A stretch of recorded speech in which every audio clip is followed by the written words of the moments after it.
Welcome to Ministry in Motion, a program where we explore best practices for your ministry in the 21st century. Today, a very practical program, Why Manners Matter. Our guest, Christine Chen, president and founder of Global Professional Protocol. Christine, it's good to have you on the program today. It's good to be here. Thank you. And you know, this seems so basic, and yet it's so important why manners matter. Could you define manners for me before we get into the discussion? Okay, well, there is a difference between etiquette and manners. Etiquette are the rules that we follow, and those rules change as society changes. If you think back many years ago, it was improper for a man to extend his hand to shake a woman's hand. But today, that's no longer the rule. So the rules change. It's kind of like the rules on the road. It helps society to run smoothly. And all cultures have their rules of etiquette. Now, manners are what come from the inside. Those never change. So is there a foundational principle that undergirds good manners? Oh, you bet. I think, Jesus was our greatest example of treating others the way you would like to be treated. That's the golden rule, right? That's right. Yeah, Matthew That's 7:12. Right. So if I want to be a person who has good manners, that would be a good guideline? Treat people the way I would like to be treated? Absolutely. And there are times where even breaking a rule is okay if it saves another person's feelings, saves them from embarrassment. And may I share a story? Sure. Okay, this comes from 19th century England. Queen Victoria, she was attending a banquet, and a gentleman, the guest of honor, was attending from another country. And a finger bowl was served, and a finger bowl is what you rinse your fingers off to get rid of odors. Finger bowl was served. He was not told ahead of time about the finger bowl, so you know what he did with it. He probably drank it. He did. He picked it up and drank it. Now you can imagine, there were 500 people there. They all sat in silence, could not believe this. He didn't know the etiquette of that particular culture. He did not know. He was not briefed on that before he attended. And all of a sudden they started whispering amongst each other. Well, Queen Victoria ended that very quickly.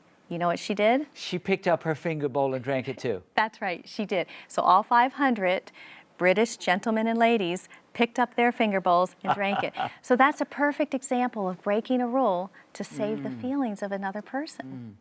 Yeah. Treating a person the way you would like to be treated. That's right.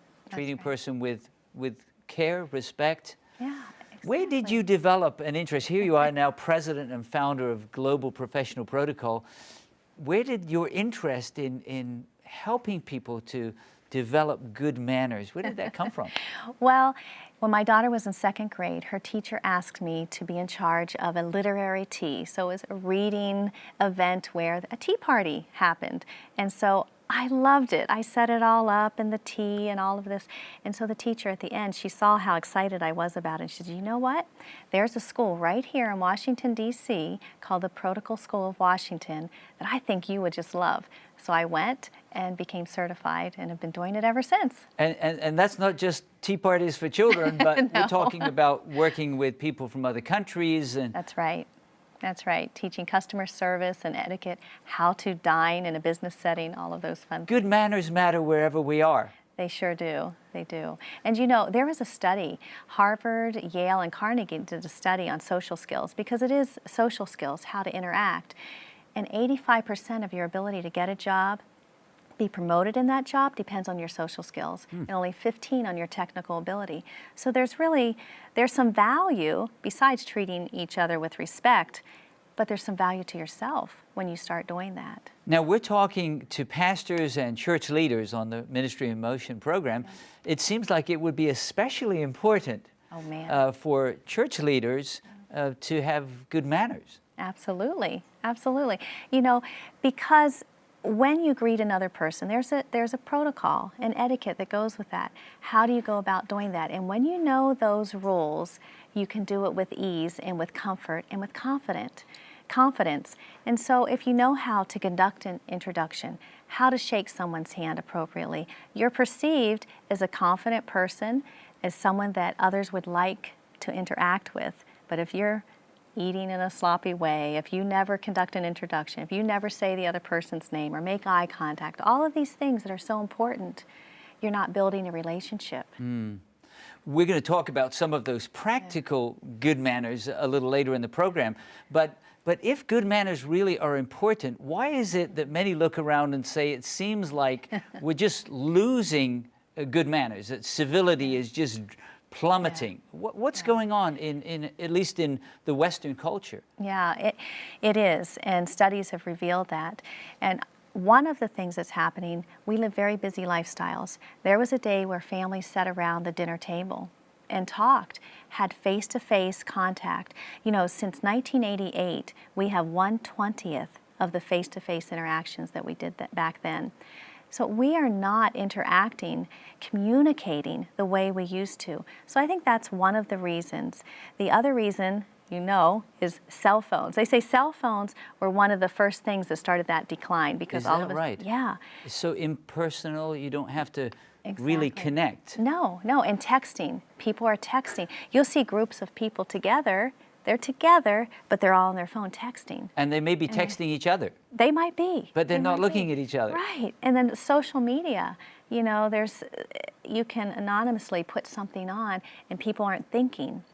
Snap decisions, they're putting something out there that maybe is not as kind as they would want it to be. Maybe if they were face-to-face, they would never say that. Yes. So in our role models, the role models that we have, our young people have today, they don't have the role models that they should, that build those values of treating people with respect. Now, with your professional experience, do you see media nurturing good manners or No. tearing them down? What do you see? Tearing them down. And our young people, they have role models from Hollywood, in the movies, in the music industry, and they're not the best role models for them. And so they want to emulate what they see. So you can be rude, you can be indecent, Yeah. and somehow get away with it because your movie star or your Exactly. pop singer Yeah, does exactly. that too. That's right. I had a student at a university where I was teaching, and I was teaching about how important a smile is. And he said, but it's not cool to smile. Can you finish the story after the break? I will. Because, you know, real life stories help us to see how important good manners are. And Christine Chen, president of Global Professional Protocol, has been involved in a lot of opportunities to help people, high standing, maybe in less high social standing, learn how to have good manners. This is important for us as Christian leaders, so I hope you'll stay with us for Ministry in Motion.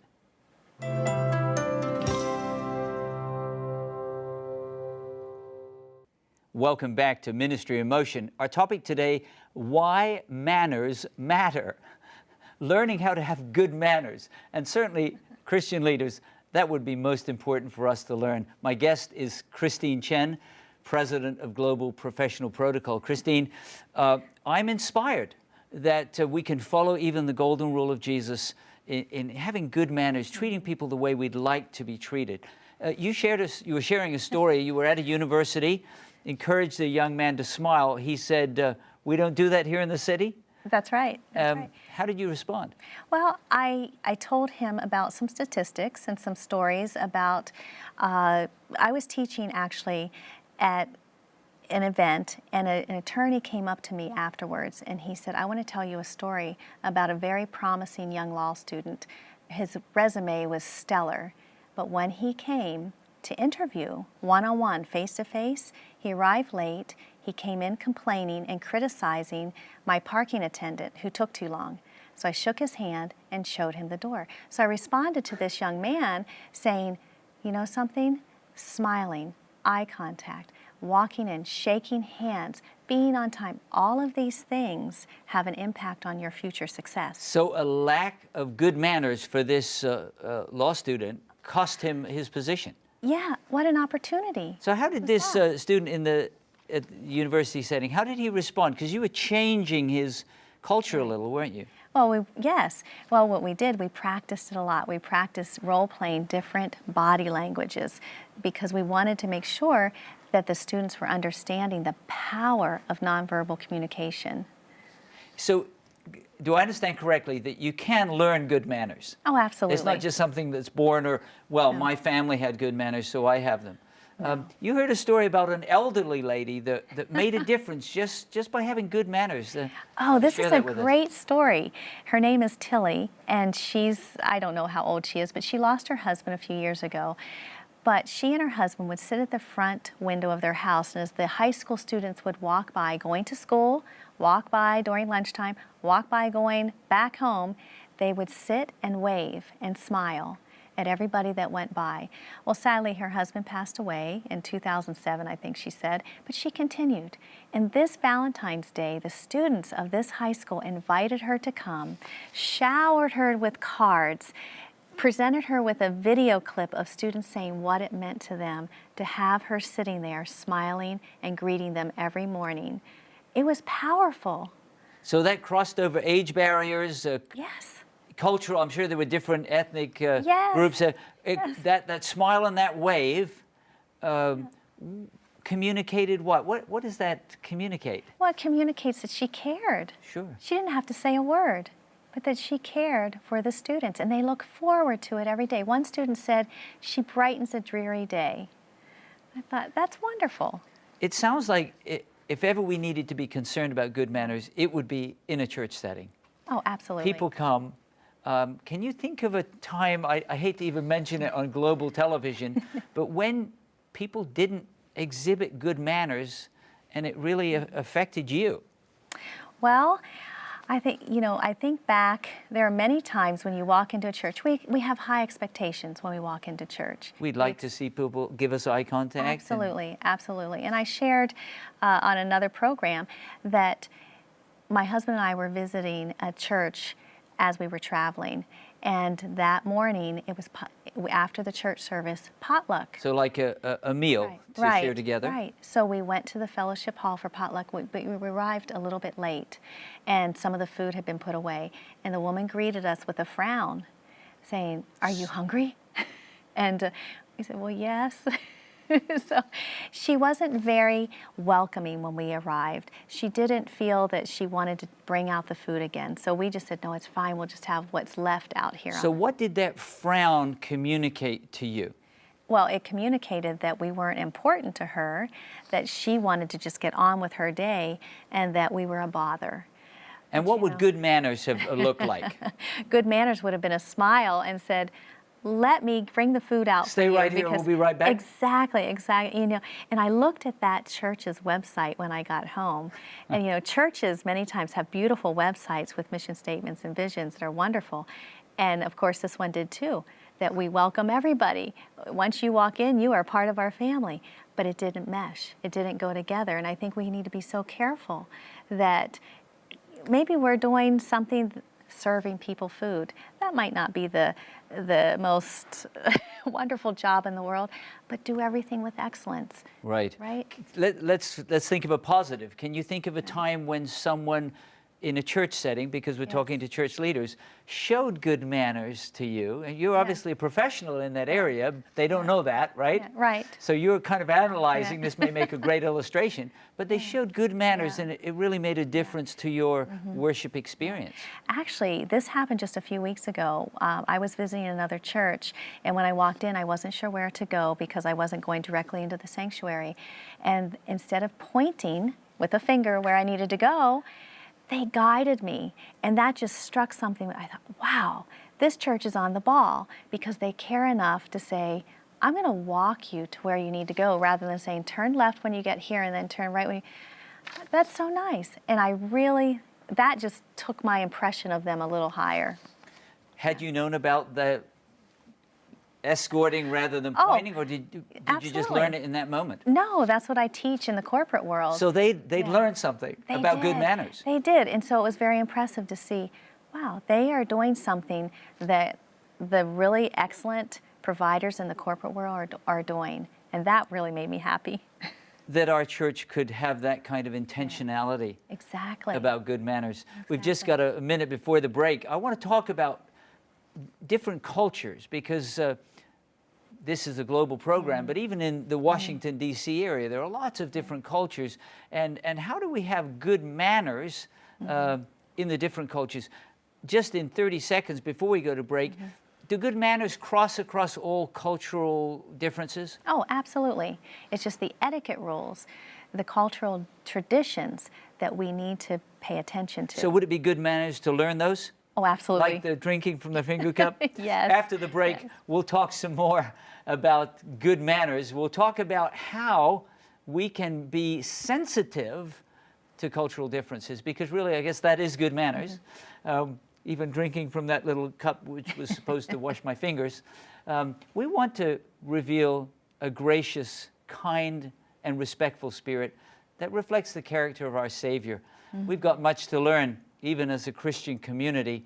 Maybe the corporate world is ahead of us in some ways, about having good manners, not only so people will think well of us, but so that we can, in a beautiful way, represent the character of Jesus. We'll be right back with more Ministry in Motion after the break.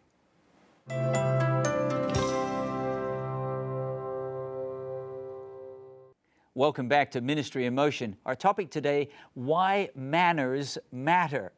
Treating people with respect and kindness. Our guest, Christine Chen. Christine, you've convinced me that good manners matter. Does that vary in different settings? For example, I may travel to Russia or to Japan.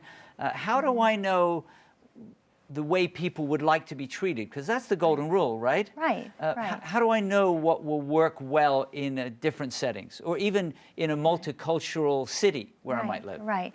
Well, it's very difficult to memorize all the rules of etiquette with all the cultures of the world. But what is very important to show that you respect where you are traveling to is to do your homework beforehand. You might learn a few phrases in that language. Hello, greetings, different ways that you can communicate. You might not say it perfectly, exactly the way they would. You might mess it up a little bit, but that's okay. It shows that you cared enough, you respected them enough to try. That's good manners. That's good manners. That's So good manners. maybe even in the country where we live, there may Sure. be someone from another country. Maybe in their culture, they take off their shoes inside the house. Right. If I just stomp in there with my shoes on, Yeah.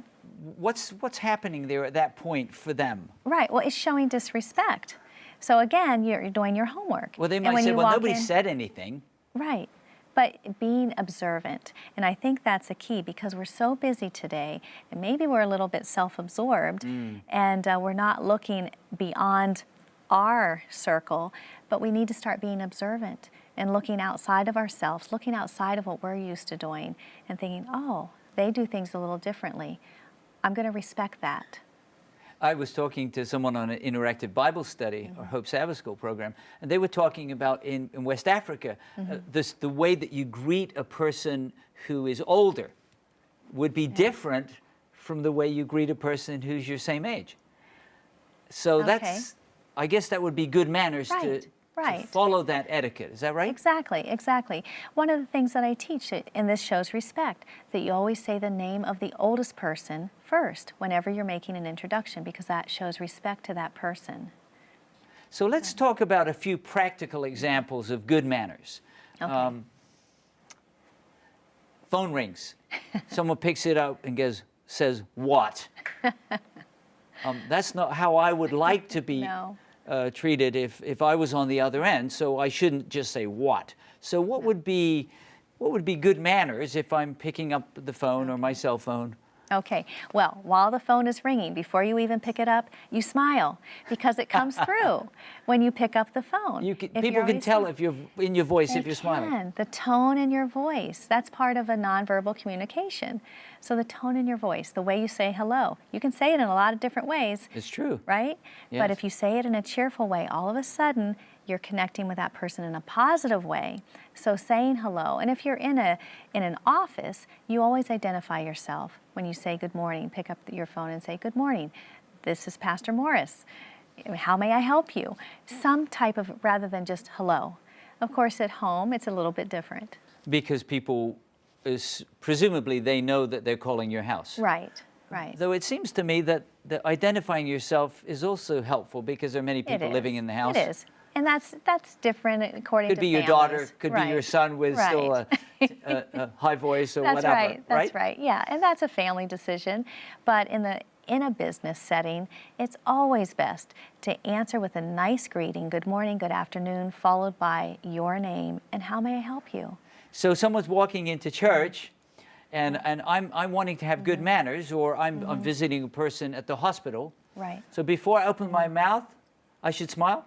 I think that would be a wonderful idea. I guess that's sending Yeah. a message, right? Yeah, And absolutely. eye contact? Eye contact, and you know the thing that I think we forget about a lot is standing. Standing always shows respect, and especially, let's say someone comes to the church office and there's a desk between you. Always come out from behind your desk to greet another person. Don't have something, a barrier between you, reaching over to shake someone's hand.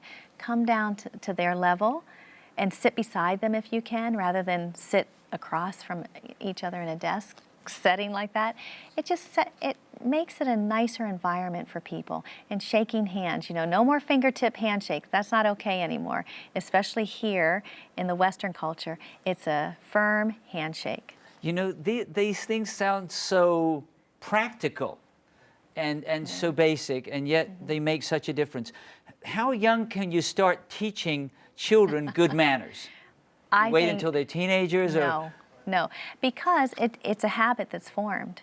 And so when I used to teach young children, and I still do sometimes, but you can start the minute they're born. You start using what we call the magic words, please and thank you.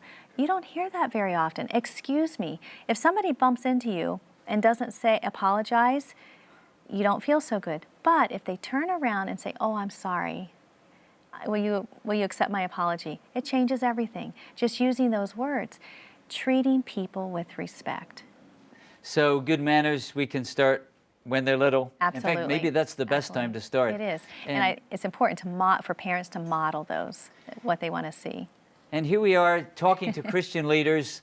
You are a living example to the people in your community. How you respond when you bump into someone.